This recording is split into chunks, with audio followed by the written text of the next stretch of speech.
নমস্কার।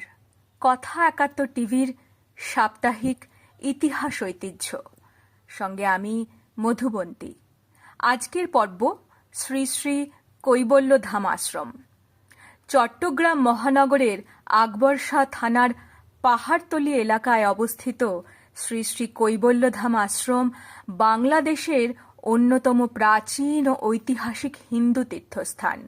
এটি শুধু একটি ধর্মীয় উপাসনালয় নয়, বরং আধ্যাত্মিক সাধনা, মানব সেবা ও সম্প্রীতির এক গুরুত্বপূর্ণ কেন্দ্র। মহান সাধক শ্রী শ্রী রাম ঠাকুর অর্থাৎ শ্রী শ্রী রামচন্দ্র দেব তাঁর নির্দেশনায় ১৩৩৭ বঙ্গাব্দের ১০ই শ্রাবণ অর্থাৎ ১৯৩০ খ্রিস্টাব্দে এই আশ্রম প্রতিষ্ঠিত হয়। তিনি এই স্থানটির নামকরণ করেন কৈবল্যধাম।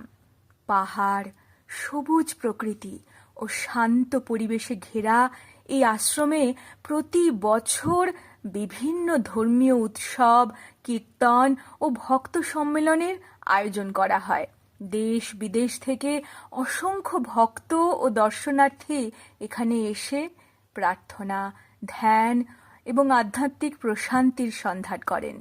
এটি একটি শতাব্দী প্রাচীন মন্দির, ভক্তদের থাকার স্থান এবং সঠিকভাবে শ্রাদ্ধকর্ম পালনের জন্য গয়াঘাট রয়েছে।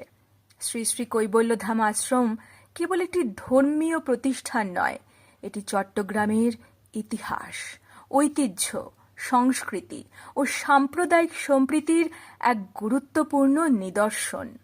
কথা একাত্তর টিভির পক্ষ থেকে আমাদের আহ্বান, ইতিহাসকে জানি, ঐতিহ্যকে ভালোবাসি, ভবিষ্যৎ প্রজন্মের জন্য তাকে সংরক্ষণ করি।